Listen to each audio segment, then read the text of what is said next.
अस्सलाम वालेकुम। तो आज हम करने जा रहे हैं एक्सरसाइज 3.3 का क्वेश्चन नंबर 12। क्वेश्चन हमें क्या कह रहे हैं कि if a dot b equals to 0 and a cross b equals to 0, what conclusion can be drawn about a and b। a और b के बारे में हम क्या कंक्लूजन निकाल सकते हैं अगर ये कंडीशन हो या ये कंडीशन हो। तो हमने इसको सॉल्व करना है। पहली कंडीशन लेते हैं, दोनों के अलग अलग केसेस बनेंगे, ठीक है। ऐसा नहीं हो सकता एट अ टाइम दोनों कंडीशंस होल्ड कर रही हूँ, ठीक है। तो ए और बी के बीच में इस कंडीशन के होल्ड करने पे क्या ताल्लुक बनेगा आपस में, और इस कंडीशन के होल्ड करने पे इन दोनों के बीच में क्या रिलेशन होगा, ये हमने फाइंड आउट करना है। ओके, सो हमारे ए डॉट बी का हमें फॉर्मूला पता है, A magnitude B magnitude cos of theta equals to 0, ठीक है। अब यहाँ ए और बी उन्होंने मेंशन तो नहीं किया हुआ, लेकिन हम यहाँ पे नॉन जीरो वेक्टर्स ही लेंगे। और अगर ए और B are non zero vectors, here हम कह सकते हैं, क्योंकि अगर वो नॉन जीरो वेक्टर्स हैं तो हम ये केस ले रहे हैं ना, जीरो पे तो ये ऑब्वियसली जीरो के बराबर होंगे, लेकिन नॉन जीरो हो तो ये क्या इनका रिलेशनशिप बनेगा, उसी केस में बन सकता है रिलेशन अगर ये नॉन जीरो होंगे। So here A magnitude and B magnitude जो है नॉट इक्वल्स टू 0 है। दोनों का मैग्नीट्यूड नॉन जीरो होगा। जब वो वेक्टर नॉन जीरो होगा तो उनका कोई ना कोई मैग्नीट्यूड जरूर निकलता होगा, ठीक है। ये दोनों चीजें नॉन जीरो हो गई तो ये डेफिनेटली लाजमी है कि कॉज ऑफ थीटा 0 हो। तीनों में से कोई एक चीज 0 होनी मस्ट है, ठीक है। या ये हो या ये हो या ये, दोनों को मैं नॉन जीरो वेक्टर्स ले रही हूँ। आप लिख सकते हैं बिकॉज मैं ले रही हूँ कि ए और बी दोनों, A and B are non zero vectors, आप यहाँ लिख सकते हैं, ठीक है। उन्हीं के लिए हम ये सॉल्व कर रहे हैं। क्लियर? उन्होंने क्वेश्चन में मेंशन नहीं किया, लेकिन हम यहाँ पे मेंशन करेंगे। कॉस ऑफ थीटा अगर 0 हो तो बच्चे थीटा क्या आ जाता है, कॉस इनवर्स ऑफ 0, और कॉस इनवर्स ऑफ 0 क्या होता है, 90 डिग्री, ठीक है। तो हमारे पास इसका मतलब क्या है कि हमारे पास ए और बी के बीच में जो एंगल है वो क्या है, 90 डिग्री। तो हमारा ए और बी, मतलब अगर ए ये है तो बी ये है, 90 डिग्री के एंगल का मतलब क्या है कि ये एक दूसरे पे परपेंडिकुलर है। So this implies A is perpendicular to B. और आप इसको इंग्लिश में भी लिख सकते हैं, A is perpendicular to B. मतलब आप देखो कि डॉट प्रोडक्ट में हमारा, अगर डॉट प्रोडक्ट 0 हो तो हम क्या कहते थे, ए बी पे परपेंडिकुलर होता है। तो उन्होंने सोल्यूशन मांगे तो हम उनको सॉल्व करके दिखाएंगे, ठीक है। उसके बाद आपने कहा क्रॉस प्रोडक्ट अगर 0, वैसे आपको क्रॉस प्रोडक्ट 0 हो का मतलब पता है कि जब दो वेक्टर्स आपस में पैरेलल होते हैं तब आपका क्रॉस प्रोडक्ट 0 होता है। जब दो वेक्टर आपस में परपेंडिकुलर होते हैं तब आपका डॉट प्रोडक्ट 0 होता है, ठीक है। ये चीज हमने पहले भी पढ़ी हुई है बच्चे, हम इसको बस एलेबोरेट करके सोल्यूशन में उन्होंने, क्योंकि ऐसा क्वेश्चन पूछा है तो हमें ऑब्वियसली सॉल्व करना है। अब इसको सॉल्व करने के लिए सेम वही तरीका, A magnitude B magnitude sine of theta N hat equals to 0, ठीक है।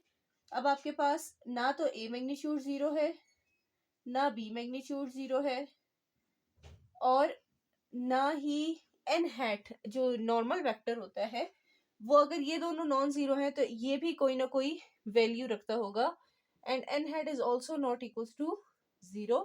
आप चाहे मैग्नीट्यूड ले लें, और आपको पता है यूनिट वेक्टर है, यूनिट वेक्टर का मैग्नीट्यूड 1 होता है, 0 कभी भी नहीं होता।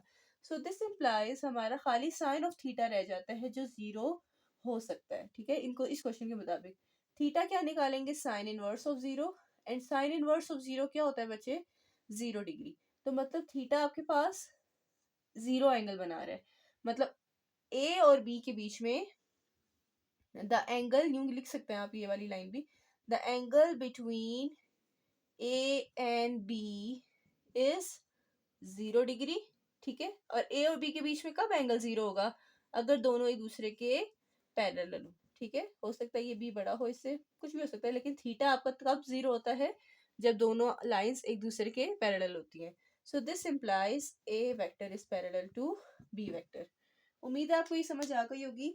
सो हमने ये दो कंक्लूजन्स निकालनी थी कि अगर हमारा डॉट प्रोडक्ट 0 तो परपेंडिकुलर होते हैं, और क्रॉस प्रोडक्ट 0 तो इसका मतलब होता है ए बी पे पैरेलल है, या इसको इंग्लिश में लिख लें, A is parallel to B vector, ठीक है। इस तरह भी लिख सकते हैं।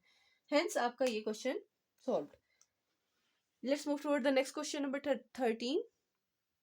तो क्वेश्चन नंबर 13 की स्टेटमेंट क्या क्या है, ये शो दैट 3 पॉइंट्स हमारे पास है, ए बी सी ले लेंगे हम, ठीक है।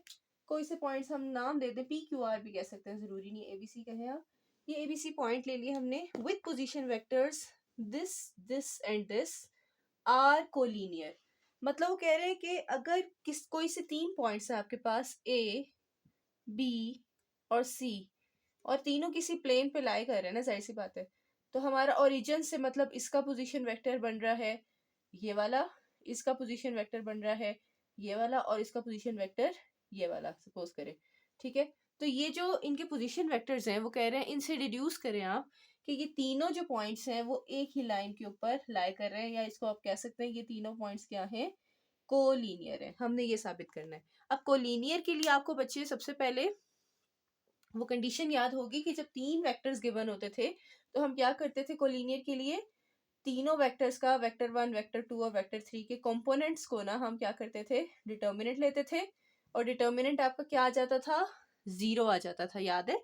तो हम उस कंडीशन को यूज करेंगे इस क्वेश्चन को सॉल्व करने के लिए। लेकिन सबसे पहले तो आपको पॉइंट्स के पोजीशन वेक्टर दिए हुए सिर्फ, ठीक है, बाकायदा वेक्टर्स हमें नहीं दिए हुए, मतलब हमें इसका पोजीशन वेक्टर ए दिया हुआ है, ये बी दिया हुआ है और ये सी दिया हुआ है, ठीक है, यूं सपोज कर ले, या इसको पी क्यू आर कह लें क्योंकि उन्होंने हमें इसको ए बी सी की फॉर्म में दिया हुआ है आई जे की जगह। खैर जो भी नाम देते हैं आप, इसको ओ ए कह लें, ठीक है, ओ ए ओ बी और ओ सी दिया हुआ है आपको, लेकिन बकायदा वेक्टर्स हमें नहीं दिए हुए। तो हमें क्या फाइंड करना है, A B vector, B C vector and A C vector, ठीक है, ये सी ए वैक्टर कहते हैं, जो भी कहते हैं। सो हमें फर्स्ट हमें क्या दिया हुआ है, O A vector, position vectors दिए हुए O B vector and O C vector. अब इस क्वेश्चन में आप नोट कीजिएगा कि ये जो वेक्टर्स दिए हुए आई जे के की शक्ल में नहीं दिए हुए, यहाँ पे क्या यूज किया गया है, ए बी और सी। तो उन्होंने बस यही आई जे के की जगह उन्होंने स्मॉल ए स्मॉल बी और स्मॉल सी यूज किया है। इसका कोई बहुत ही ज्यादा लाइक डीप कॉन्सेप्ट नहीं है, ठीक है, कि हाँ ये क्यों इस्तेमाल हुआ है, कोई और सिंबल यूज कर लिया उन्होंने एक्स के कोऑर्डिनेट्स, वाई के कोऑर्डिनेट्स और जी के कोऑर्डिनेट्स को शो करने के लिए आई जे की जगह, ठीक है। सो हमारे पास सबसे पहले तो हमने ए बी वेक्टर फाइंड करना है, फिर बी सी वेक्टर फाइंड करना है, फिर ए सी वेक्टर फाइंड करना है, ठीक है। सो हमारे पास आ जाएगा ए बी वेक्टर क्या होता है, ओ बी माइनस ओ ए वेक्टर, ठीक है, वो आ जाएगा, ओ बी क्या है, 2a vector plus 3b vector. जैसे हम आई जे के सॉल्व करते हैं ना, बस उसमें आई जे के की जगह आपने ए बी और सी कंसिडर करना है सवाल में, और कोई डिफरेंस नहीं है। माइनस 4c वेक्टर और माइनस का ओ ए वेक्टर, तो माइनस के साथ इसके सारे साइन चेंज हो जाएंगे, तो माइनस ए वेक्टर, माइनस का बी प्लस का बी वेक्टर एंड प्लस का 3c माइनस का 3c वेक्टर। आई होप समझ आ रही होगी। सो हमारे पास क्या आ जाएगा, 2a माइनस ए कितना हो जाएगा, खाली a vector, 3b plus b 4b vector and minus 4c minus 3c minus 7c vector. So this is our first vector जो हमने फाइंड करना था। नेक्स्ट हमने फाइंड करना है bc वेक्टर, ठीक है। सो bc वेक्टर हमारे पास क्या आ जाएगा, मैं इसको थोड़ा बोल्ड कर लेती हूँ जो हम फाइंड कर रहे हैं। bc वेक्टर आ जाएगा आपके पास oc माइनस ob, ठीक है, सेम उसी प्रोसीजर पे करेंगे, तो मैं डायरेक्ट लिखने लगी हूँ बच्चे।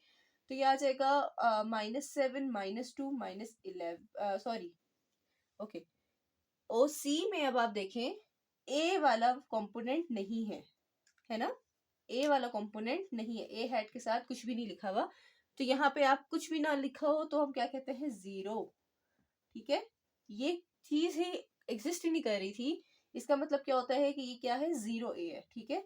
सो आपके पास ए वाला जो है कंपोनेंट वो क्या था, 0 में से ए माइनस, ठीक है, ओसी में से ओ बी माइनस करें हम, 0 में से 2 माइनस, तो -2 सॉरी -2 ए हैट, -7 में से -3 हो जाएगा, तो -10 B hat B vector and +10 में से -4 हो जाएगा, तो 10 -4 क्या हो जाएगा, 10 + 4 14 सी हैट, ठीक है, सी वेक्टर। इसी तरह से आपने फाइंड करना है सी ए वेक्टर, ठीक है, तो या ए सी वेक्टर कह लें आप। ए सी वेक्टर आपके पास क्या आ जाएगा, सी में से ए माइनस करके, तो सी में से ए माइनस, 0 में से 1 माइनस, ये 1 होता है, कुछ ना लिखा हुआ हो तो इसका मतलब क्या होता है, 1, एग्जिस्ट ही ना कर रहा हो, लिखा हुआ ही ना हो, इसका मतलब क्या होता है, 0, ठीक है। तो जब एग्जिस्ट ना कर रहा हो तो 0, अगर है लिखा हुआ है तो उसके साथ कंपोनेंट 1। सो 0 में से 1 minus minus A vector, -7 minus B, -7 plus B हो जाएगा, सो -6b वेक्टर। आप ये चीज़ ना खुद सॉल्व करके भी निकाल सकते हैं वैसे, ठीक है। तो इतना कोई मुश्किल काम नहीं है, इसलिए मैं ये डायरेक्ट लिख रही हूँ, क्योंकि ये चीज़ मैंने आपको फर्स्ट स्टेप में करके दिखा दी ना एक्सप्लेन करके, तो दूसरे आप लोग खुद भी कर सकते हैं। नेक्स्ट हमने क्या करना था बच्चे, पहला वेक्टर निकाल लिया हमने, ए बी वेक्टर भी निकाल लिया, बी सी वेक्टर भी निकाल लिया और ए सी वेक्टर भी निकाल लिया। अब इन तीनों को हमने क्या लेना होता है, इनके कंपोनेंट्स का डिटर्मिनेंट, और अगर ये डिटर्मिनेंट 0 आ जाए तो हम क्या कहेंगे, वो कोलिनियर होते हैं। इफ हम क्या कह रहे हैं, this determinant is equal to 0। अब डिटर्मिनेंट में सबसे पहले ए बी वेक्टर के कंपोनेंट्स लिखेंगे। 1 ए का यहाँ पे स्मॉल ए स्मॉल आई जे की जगह ना मैं ये लिख रही हूँ, ठीक है। ए के नीचे ए वाले कंपोनेंट्स, बी के नीचे बी वाले और सी के नीचे सी वाले कंपोनेंट्स आएंगे। तो ये 1 4 एंड -7 था। इसमें क्या था, -2 -10 एंड 14 था। और इसमें क्या था, -1 -6 और प्लस का 7 था, ठीक है। अब आपके पास ये आ गए कंपोनेंट्स। अगर आप लेफ्ट हैंड साइड को 0 के बराबर प्रूफ कर देते हैं, इफ दिस डिटर्मिनेंट 0 के बराबर प्रूफ कर देते हैं, दिस इंप्लाइज, ये हमें क्या इंप्लाई करेगा, ए बी और सी तीनों पॉइंट्स क्या हैं, कोलिनियर। इसका मतलब ये भी होता है कि A B vector, B C vector और ए सी वेक्टर ये तीनों आपस कोलिनियर है, ठीक है। लेकिन तीनों वेक्टर कोलिनियर होने का मतलब क्या, A B vector collinear B C के साथ है और ए सी के साथ है, मतलब तीनों पॉइंट्स ही उस लाइन पे लाई कर रहे हैं। This implies A B C are, ये तीनों पॉइंट्स क्या हैं, कोलिनियर, ठीक है। तो हम इसको साबित करना चाह रहे हैं, मेन कंडीशन हमारी ये वाली हो गई, क्लियर। अब मैं लेफ्ट हैंड साइड लेती हूँ इसकी, इसको सॉल्व करते हैं। सो लेफ्ट हैंड साइड हमारी सॉल्व कर रहे हैं, this is equals to 1 fix हो जाएगा, -10, बल्कि मैं इसमें ना लिख देती हूँ, लेफ्ट हैंड साइड आपकी क्या है, 1 4 -7 -2 -10 14 -1 -6 और 7, ये डिटर्मिनेंट ले रहे हैं हम। अब आपने 1 को फिक्स किया तो कॉलम एंड रो कैंसिल किया आता है आपको बच्चे, तो -10 इंटू 7 क्या हो जाएगा, -70 और 6 इंटू 14 हो जाएगा, लेट मी चेक, 14 इंटू 6 84, ठीक है। प्लस का 84 आ जाएगा यहाँ पे, माइनस का 84 माइनस फॉर्मूले वाले के साथ होके प्लस हो जाएगा, -4 कॉलम एंड रो कैंसिल, ठीक है। तो -2 14 -1 और 7 का डिटर्मिनेंट, 2 7 14। ये मैं उम्मीद करती हूँ अब तक तो आ जाना चाहिए आप लोगों को। ये डिटर्मिनेंट वाले क्वेश्चंस मैं इसलिए ज्यादा एक्सप्लेन नहीं करती क्योंकि ये आप लोग मैट्रिसेस में भी कर चुके हैं। कॉलम एंड रो कैंसिल, -7 को फिक्स किया तो 2 6 12 एंड माइनस का आ जाएगा 10, ठीक है। सो हमारे पास ये क्या बन जाएगा, 84 में से 70 गया तो माइनस का सॉरी प्लस का 14 माइनस का 4 इंटू ये +14 -14 कैंसिल होके क्या हो गया, 0। तो ये क्या हो गया, 0, 4 इंटू 0 0, -7 इंटू 12 में से 10 गया 2, ठीक है। तो ये क्या हो जाएगा बच्चे, 14 माइनस, ये तो 0 हो गया, 7 2 14, 14 में से 14 का क्या आंसर आ रहा है आपका, 0, ठीक है। So this is equal to right hand side. तो हम लास्ट पे क्या लिखेंगे, हेंस आपका यही प्रूव होना था ना कि अगर ये 0 हो तो दिस इंप्लाइज ABCR कोलिनियर। तो नेक्स्ट लाइन में इधर ही लिख लेती हूँ, हेंस हमारी क्या हो गया, ये प्रूफ हो गया, proof that A B and C are collinear, ठीक है। सो इस तरह से आपका क्वेश्चन होना था। इधर आप लिख सकते हैं यही लाइन कि if this is equal to 0 this implies ABC are collinear. तो ये चीज कंडीशन होल्ड कर गई तो हमने लास्ट पे दोबारा से वो लाइन लिख ली। ओके, सो हमारा ये क्वेश्चन कंप्लीट होता है यहाँ पे। उम्मीद है आपको समझ आई होगी। ये चीजें रफ है, ये चीजें आपने नोट नहीं करनी, ठीक है। ये जस्ट आपको समझाने के लिए थी।